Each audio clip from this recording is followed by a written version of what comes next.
दूसरी strategy amplification of network. उस समय राजीव गांधी एक नई एग्जिम पॉलिसी लेके आए थे। एम्प्लीफिकेशन मतलब नेटवर्क और बढ़ाया इन्होंने। राजीव गांधी की जो नई पॉलिसी थी 1985 में, उस पॉलिसी में ऐसा था कि आप जितने का विदेश से विदेशी सामान लेके आओगे उतने का सामान आपको बेचना भी पड़ेगा विदेश में, तब जाकर के आपको इंपोर्ट क्रेडिट मिलेगा, नहीं तो इंपोर्ट ड्यूटी पड़ जाएगी। आप विदेश से सामान लाओगे, विदेश में कुछ बेचोगे नहीं, तो आपको लाने पे जो ड्यूटी है उसके कारण आपका सामान महंगा हो जाएगा। अब ये सोचिए यार, एग्जिम पॉलिसी के चक्कर में मैं तो खाली इंपोर्ट करता हूँ, मैं विदेश में तो कुछ बेचता नहीं, तो वो ड्यूटी का इनको, जैसे जीएसटी का इंपोर्ट होता है ना, इंपोर्ट क्रेडिट, उसी तरह से इंपोर्ट क्रेडिट। अब इंपोर्ट क्रेडिट का फायदा उठाना, अब जो है गौतम भाई धंधे में ना होकर के भी धंधे के सारे फंडे जानते थे। इंपोर्ट क्रेडिट के लिए उनको एक्सपोर्ट नहीं करना था, उनको एक सपोर्ट चाहिए था, एक्सपोर्ट नहीं चाहिए था। एक्सपोर्ट हो गया, विदेश में बेचना, एक सपोर्ट हो गया। ऐसा आदमी जो विदेश में बेच रहा है, अगर मैं उससे पार्टनर कर लूँ तो उसके विदेश में बेचने का मुझे फ़ायदा मिल जाएगा। Amplification of network. पूछो कैसे?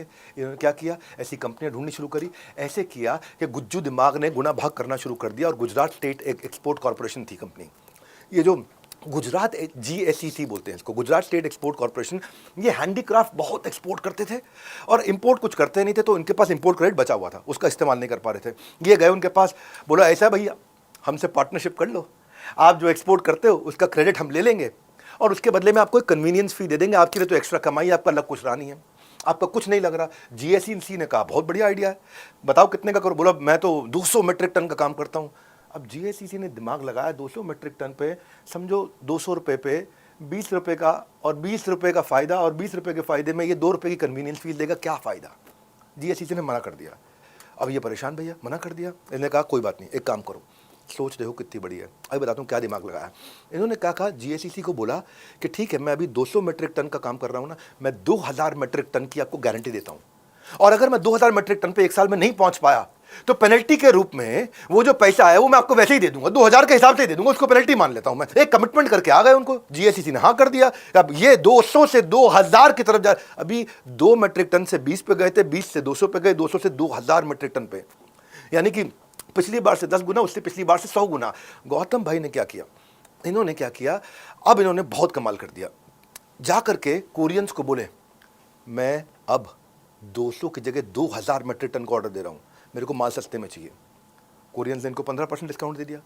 GSEC से इन्होंने इंपोर्ट क्रेडिट का फायदा उठा लिया, वो पैसा भी कम हो गया, डबल पैसा कम हो गया। कोरियन से भी डिस्काउंट मिला, और जो यहाँ पे टैक्स लगना था या जो ड्यूटी लगनी थी भारत में लाने की, अब वो भी नहीं लग रही। दो जगह से पैसा बचने के कारण इनका माल हो गया बहुत सस्ता बाजार में।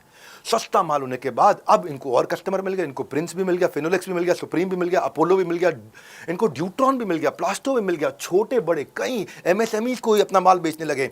लोवेस्ट PVC रेट पे इन्होंने माल बेचा। एक तीर से 2-3 निशाने इकट्ठे लगा दिए, सबने माल इतना खरीदा, पूरा Prince, Finolex, supreme, Apollo, deuteron, ये सब माल खरीदने के बाद हुआ क्या, कमिटमेंट किया था इन्होंने 2000 मीट्रिक टन का, और GSEC के होश उड़ गए, ये 10,000 मीट्रिक टन बेच दिए। जितना कमिटमेंट करके आए, एक तो वैसे ही वो कमिटमेंट 10 गुना ज्यादा थी, और 10 गुना ज्यादा की कमिटमेंट को 500% और ज्यादा कर दिया। अब 1986 में गौतम भाई बेशक जड़ से शुरू नहीं करते धंधा, लेकिन जहां जुड़ जाते हैं वहां जादू कर देते हैं। इसको बोलते हैं एम्प्लीफिकेशन ऑफ नेटवर्क। अपने नेटवर्क को और बड़ा करते गए। ये ना काम के लोग ढूंढते रहे शुरू से, हमेशा हर धंधे में उन्होंने यही किया, काम का आदमी ढूंढो जिसके साथ आगे बढ़ता हूं। ये अपॉर्चुनिटी स्कैनर है, ये मेरी स्ट्रैटेजी नंबर 3। अपॉर्चुनिटी ढूंढते थे हर समय। PVC ट्रेडिंग में सब धंधा सुपरहिट हो गया। अब ऐसा क्या करें कि 2-3 लाख करोड़ का नया बड़ा बिजनेस बन जाए। अब कोई नया धंधा ढूंढ रहे। अब तक टीम बना चुके थे, है ना, अब टीम बना चुके थे, और टीम से इन्होंने बातचीत किया, तो टीम ने कहा सर ऐसा है, इंडिया और फॉरेन कंट्रीज के बीच में 90% ट्रेड, 90% इंपोर्ट या एक्सपोर्ट समुंदर से होता है।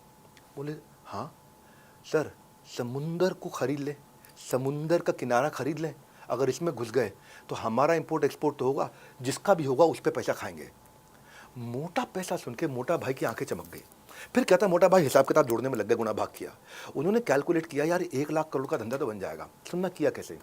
अब आप पूछोगे कैसे 1 लाख करोड़, 1 लाख करोड़ कैसे? मल्टीपल रेवेन्यू स्ट्रीम समझ में आ गई इनको। इन्होंने कहा पोर्ट अगर मेरा हो गया तो कार्गो जो आएगा जाएगा, उसकी लोडिंग होगी, अनलोडिंग होगी, किराया खाऊंगा। जो भी शिप आएगा, समुद्र आएगा, उसका सामान को स्टोर करना है, किराया खाऊंगा। कोई शॉर्ट टर्म होगा, कोई लॉन्ग टर्म होगा। पोर्ट में वेयर हाउस होगा, उसमें बर्थिंग अनबर्थिंग फीस होगी। बर्थ समझते हो, ट्रेन की बर्थ समझ लो आप, ट्रेन की बर्थ पर जाके बैठते हो, ऐसे ही समुद्री जहाज से कोई सामान आता है, वो बर्थ के ऊपर रखा जाता है, उसमें पैसा लूंगा, जब उतारा जाएगा उसमें पैसा लूंगा। हाँ? और क्या होगा, वैल्यू एडेड सर्विसेज में कमाऊंगा, कस्टम्स के साथ में, इंश्योरेंस के साथ में, लॉजिस्टिक्स के साथ में। अब इन्होंने सोचा इतना ही नहीं, कई शिपिंग कंपनी बहुत बड़ी है दुनिया की, इतनी बड़ी बड़ी कंपनियां हैं, उनके साथ लॉन्ग टर्म कॉन्ट्रैक्ट कर सकता हूं, वहां कमाऊंगा। आपको पता है दुनिया की सबसे बड़ी शिपिंग कंपनी जिसके समुद्री जहाज है वो है मर्क। मर्क के अलावा है मेडिटेरेनियन शिपिंग कंपनी, एक भारत की है the shipping corporation of India सरकारी कंपनी, एक एसआर शिपिंग। ये सब कितनी सारी बड़ी बड़ी शिपिंग कंपनी, बोला इनसे लंबे कॉन्ट्रैक्ट होंगे तो लंबे समय तक आराम से स्टेबल रेवेन्यू आएगा, मतलब स्थिर होगा, रोज रोज गड्ढा नहीं खोदना पड़ेगा। तो ऐसा पोर्ट बनाते हैं, अब वहाँ पे बड़ी रियल एस्टेट की अपॉर्चुनिटी है, वहाँ वेयर हाउस होगा, वहाँ टर्मिनल होगा, वहाँ जेटी, जेटी समझते हैं हम, जैसे समुद्र में ना आगे एक पतला सा पगडंडी सी जा रही होती है, जहाँ आकर के जहाज रुकता है और जेटी पे सामान उतरता है। बोला जेटी किराए पे चढ़ाऊंगा, वहाँ से रेवेन्यू लूंगा और अपने खुद का भी तो फायदा होगा।